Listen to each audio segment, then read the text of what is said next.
నమస్తే, welcome to 4 Sides TV. నేను సౌజన్య. సాధారణంగా మనకు ఏదైనా అనుకోని కష్టం వస్తే ఈ కష్టం పగోడికి కూడా రావద్దు అంటుంటాం. ఇండిగో ఎయిర్లైన్స్ పుణ్యాన 2 పెళ్లి జంటలు ఇప్పుడు అదే పాట పాడుతున్నాయి. ఒక ఘటనలో ఓ కొత్త జంట తమ పెళ్లి రిసెప్షన్కే వెళ్ళలేకపోయింది. అబ్బాయిది భువనేశ్వర్, అమ్మాయిది హుబ్లీ. ఇద్దరు సాఫ్ట్వేర్ ఇంజనీర్లే. నవంబర్ 23వ తేదీన భువనేశ్వర్లో పెళ్లి చేసుకున్నారు. హుబ్లీలో గురువారం రిసెప్షన్ చేసుకోవాలనుకున్నారు. దీంతో హుబ్లీకి వెళ్లేందుకు ఇండిగో విమాన టికెట్లు బుక్ చేసుకున్నారు. వాళ్ళు వెళ్లాల్సిన ఫ్లైట్ క్యాన్సిల్ కావడంతో అయోమయానికి గురయ్యారు. ఫలితంగా వాళ్ళ రిసెప్షన్కు వాళ్లే వెళ్లలేని పరిస్థితి నెలకొంది. దీంతో రిసెప్షన్ వేదికపై అబ్బాయి తల్లిదండ్రులే ఉన్నారు. వేదికపై ఓ పెద్ద స్క్రీన్ ఏర్పాటు చేసి కొత్త జంటను బంధువులకు ఆన్లైన్లో చూపించారు.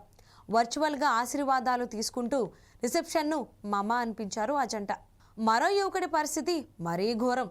హైదరాబాద్లో పెళ్లి చేసుకునేందుకు ఓ యువకుడు బెంగళూరు నుంచి రావాల్సి ఉంది. అతను బెంగళూరు ఎయిర్పోర్ట్లో చెక్ ఇన్ అయిన తర్వాత ఇండిగో విమానం కోసం గంటల తరబడి ఎదురు చూసినా విమానం జాడలేదు. ఎప్పుడొస్తుందో గ్యారంటీ లేదు. మరోవైపు హైదరాబాద్లో ముహూర్తం దగ్గర పడుతోంది. ఇక కారులో వెళ్దాం అనుకున్నాడు. కానీ తన పెళ్లి బట్టలన్నీ లగేజ్లోనే ఉండిపోయిన విషయం గుర్తొచ్చింది. తమ బ్యాగేజ్ వెనక్కి ఇవ్వాలని ఇండిగో యాజమాన్యాన్ని కాళ్ళా వేళ్లా పడినా లాభం లేకపోయింది.